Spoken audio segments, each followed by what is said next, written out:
Chafing Armor Podcast, Episode 25, A Cry in the Darkness.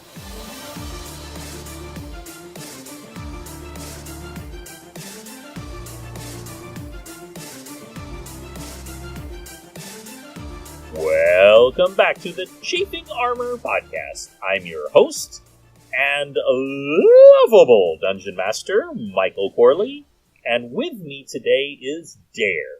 Dare, tell everyone the weapon of choice of Tix. Tix's weapon of choice is the DM's very bad rolls. Ouch. And also quite true. And I also use a nice axe, which is the weapon of Garl Glittergold. And James, tell everyone what Penton's weapon of choice is. Well, apparently it is a dragon-boosted magic missile. That seems to be my most effective attack. You know, it gets the job done, that's for sure. And last but not least, the newly healed Morezi. Morezi, tell everyone what is your weapon of choice. She wields a huge halberd, which is pretty badass. And she also has like a couple of bits and bobs. And fists. Yes, she's not above using fists.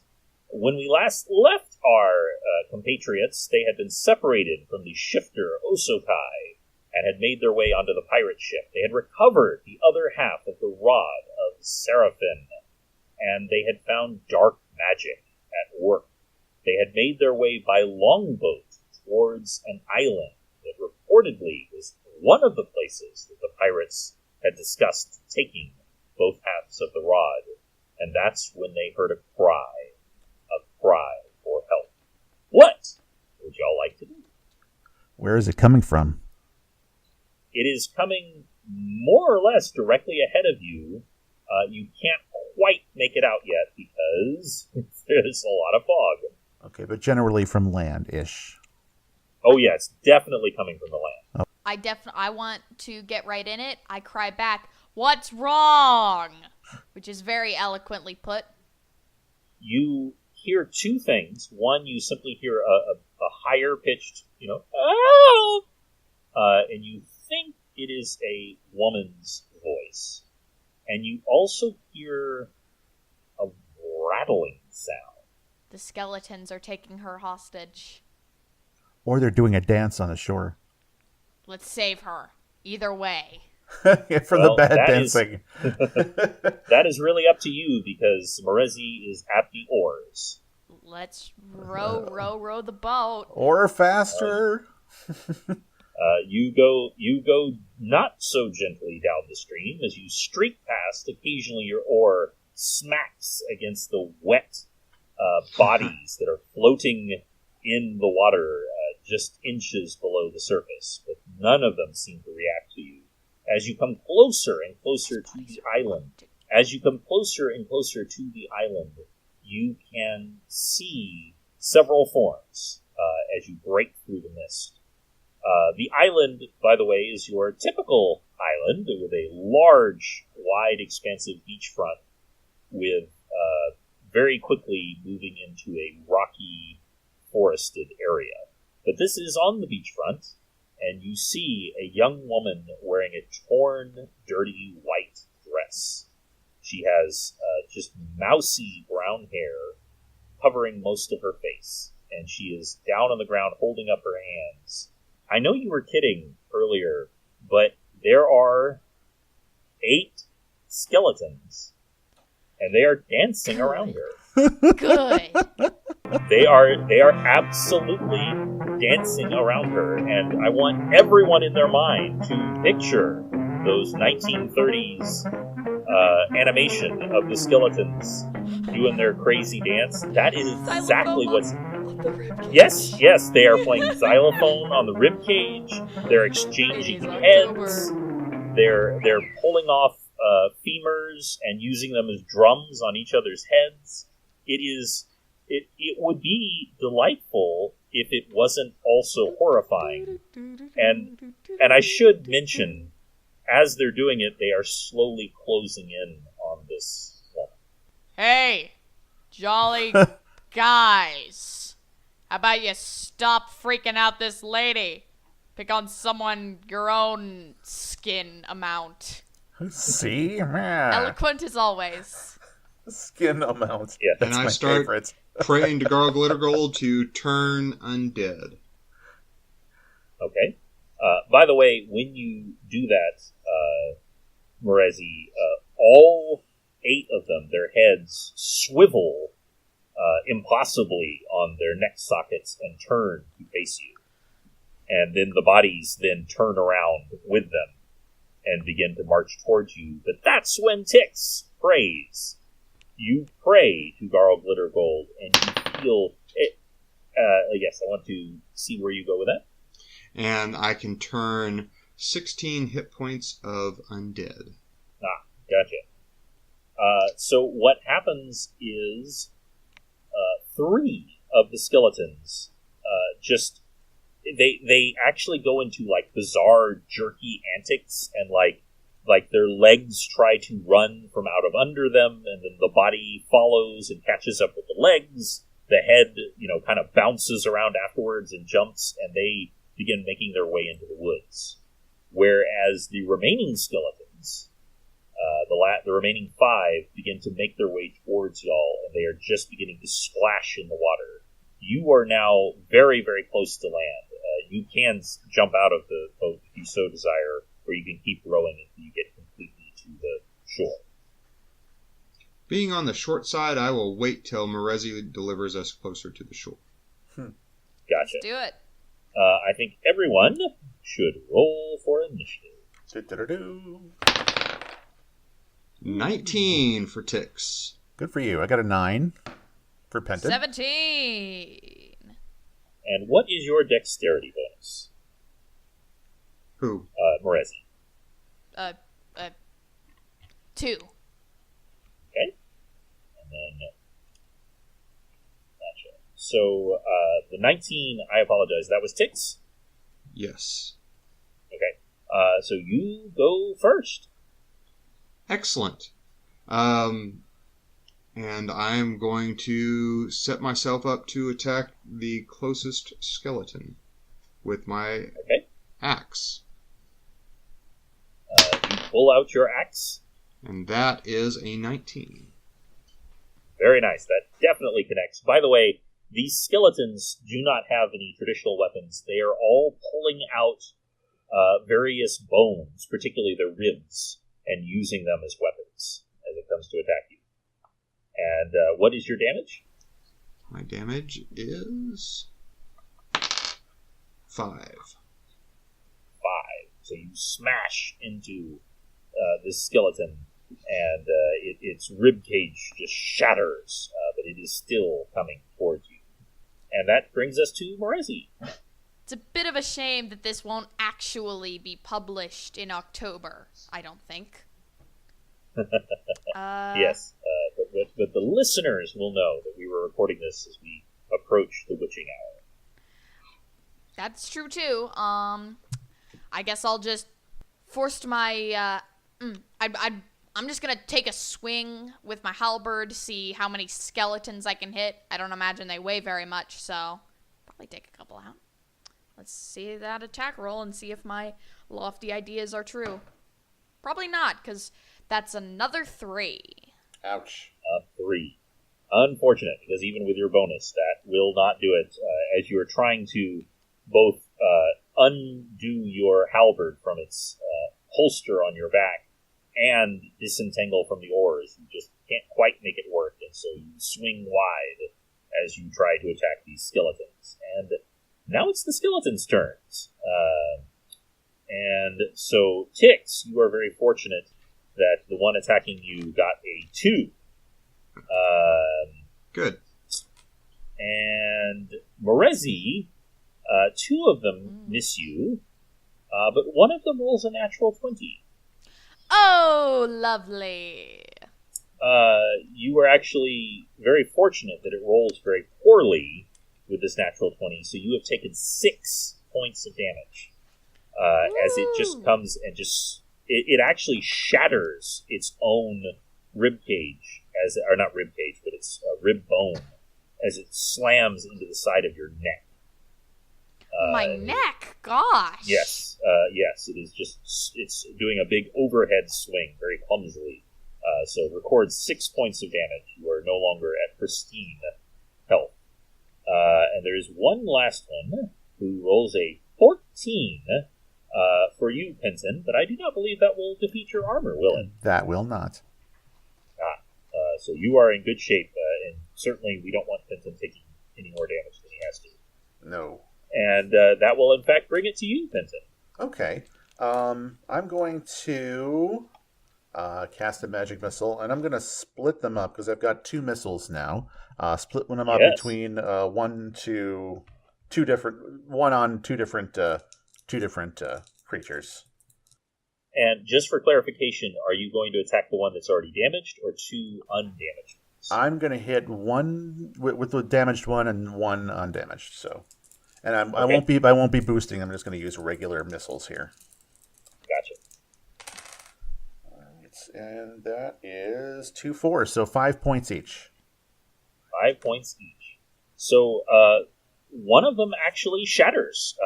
And by the way, neither of you have ever seen this before with his magic missiles, which you've seen him use many times before, that he gestures out and one of them leaps forward and smashes into the one you had already damaged Ticks, destroying it.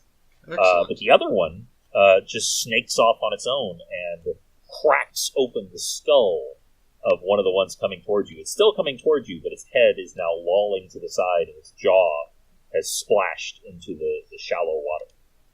And that will bring it back to you, Ticks. And I'm going to swing at the next one. Are you going to swing at an undamaged one or the damaged one? The damaged one. Okay. And that is a whole 11. 11. And that's with your bonuses? That's with bonuses. Unfortunately, that will not hit. These guys do not have great armor, but it's... I'm just going to tell you, it's 1 point more than that, unfortunately. So it doesn't quite connect. But that does bring it to you, Marezi.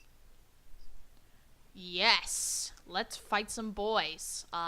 Again, I'll swing at any skeleton just for it. That was not my roll. That was just a drop. Please, for the love of God, I got a natural 20. That is sexy. Can I say that I was trying to do the same thing as last roll and try to hit multiple ones because I'm wielding a giant 6-foot-tall weapon?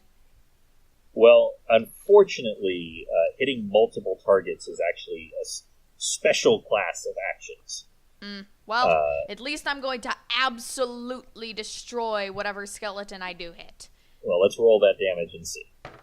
14 damage, honey. 14 damage. Wow. So you just bring your halberd down. And in fact, at the last second, there's some battle instinct inside you. You don't even strike it with the blade. You actually hit it with the thick metal part where the blade attaches to the wood.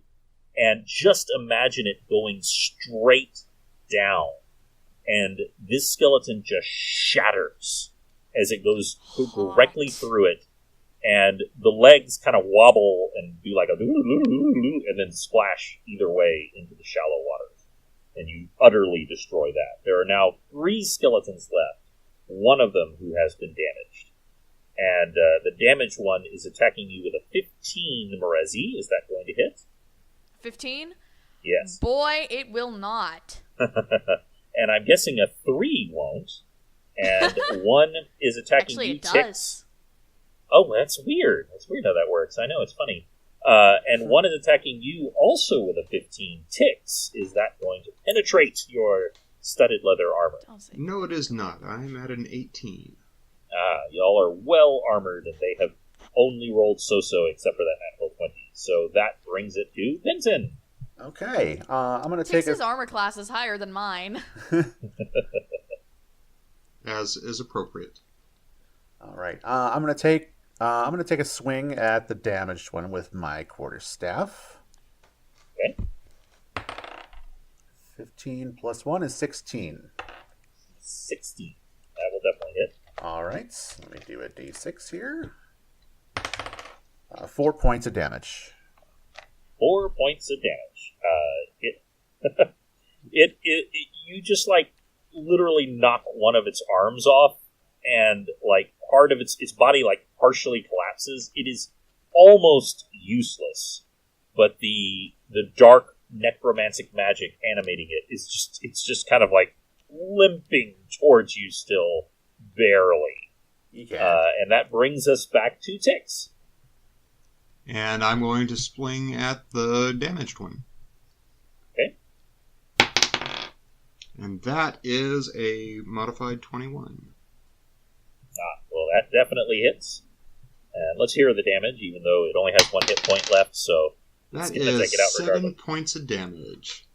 7 points of damage. So you just swing high and come right up through it and just cleave at a 45-degree angle, and its pelvis just disintegrates under your attack, and the rest of it just falls useless into the water and begins to slosh underneath the quickly slurping sand. Excellent. And that leaves 2 left undamaged, and Morezi. They are both converging on you, and they are both clicking and clacking their teeth menacingly at you. Sounds more funky. Could you do that again? Yeah. That was awesome. Or is it my turn, or are they It's about your to attack turn. me? Yeah, it's your turn. Oh, well. Fight me, clanky boy. 14? 14 will hit. They have 12 armor class. God. 12 damage, Hunty. You utterly destroy one. You just swing upwards and bash. It actually goes flying through the air with your prodigious strength and lands and shatters into pieces on the sand several feet away. That leaves 1 left, who is attacking you, Morezi, and it rolls a 5. So no go there. That comes back to you, Penton. Okay. Another batter swing. 11, 12. That's what you needed. All right. And that will do 2 points. 2 points of damage. So that will not destroy it, but you are adding your own as you donk it coming forward, and that brings us to Tix. All right. Swinging away. And that is a horrible little 9. Little 9 will unfortunately not do it, but that does bring us to Morezi, who's coming back around from her baseball swing that took out the last one. All right, girl. That's a 17. That will hit. 11. 11. And It's hard to roll bad with this +3. I don't remember which thing that is, but I have a +3 for my halberd. You were just you haven't gone into a rage yet, but you're getting really sick of these guys, and you bring your halberd over the skeleton, bring it close to you, and literally pin it between you and the staff of your halberd, and then you just and you just hear this horrible crackling sound like a 1,000 dry leaves being stepped on, and you just smash it into kindling as you bring it towards yourself. I am a bad ass. And you're just sick of these things, and it just falls to utter and complete pieces. And all of the skeletons are gone. That works for Except me. for the ones in the forest. Let's go fight them. Or maybe talk to this lady that we went over to rescue. Right. I'd like to immediately go up to her and offer her whatever aid that I can. And I'll go tend her wounds with my medical skills. Okay. You both comes towards her. By the way, Pharaoh, one, he's not in great shape, so he wasn't exactly jumping in. He wasn't exactly being cowardly, but, I mean, he's in terrible shape. So you wouldn't necessarily be mad at him for not jumping in. What he is doing is as best as he can. He's been dragging the boat, up to land so it doesn't float away. So he is actually being somewhat useful. And as you're doing that, you come forward, and Pinson, since you were saying first to give comfort, is there anything that you'd like to say to her? Dear woman, are you all right? And what's your name? They call me Spree. At least that is what I am told to call myself. I do not know my own name. She looks up at you, and she just has haunted, very hollow eyes. You're not quite sure if she's human or not. You're actually reminded a little bit of Taka, the monk, in that there's just something, the way there was something of the monkey to Taka, there's something not quite human about this, but it's not necessarily malicious, How old is she, monk? She looks very young. She looks like she's maybe, in human years, like maybe 16. Okay. She looks very young. It's hard to tell because she, much like Pharaoh, she seems somewhat malnourished. And, more of a girl, less of a woman. Yes, definitely so. Maybe even younger than 16. It's hard to tell. Also, Tix, as you come to tend her, you don't see any wounds, per se. So the skeletons, as far as you can tell, didn't actually, damage her. But you do see damage as you are, doing your first aid, which is what we would call it, checking her for injuries and making sure she's okay. And you notice that she kind of tries to hide it from you. As far as you can tell, every single inch of her back, and when I say back, I mean from the back of her head down to the tips of her heel, is burn scar. Wow. Golly. Yeah, and it does not look fresh. It looks like scar. So it either happened a long time ago, or possibly that it was healed relatively recently. It's hard to tell with magical healing. She seems somewhat shy about it. All right, so she basically looks like she's laid down on a frying pan. Yes, that is exactly what it looks like. Well, I ignore that as best as I can and offer her a piece of jerky and ask her if she has any wounds that need tending. Could I offer you some jerky in this time of need? That's going to be the first T-shirt right after Jazz Hands is canon. Is can I offer you some jerky at this time of need? Which now I wish was the name of this particular episode. And she takes it and just very, very gingerly nibbles on it. And she says, "Thank you. That was literally the kindest thing anyone has ever done for me. And now I need all of you to leave this island before you die." And that ends Chafing Armor, episode 26. Hot. Wow. Well, that was a shocking ending. At least we get some warning. Yes. So, are you going to all die? Did the 3 remaining skeletons go off to form a synth band? Boy band? Exactly. They couldn't go to Hollywood because they'd have to lose more weight. Right. Zing! But I thank you all for joining me today.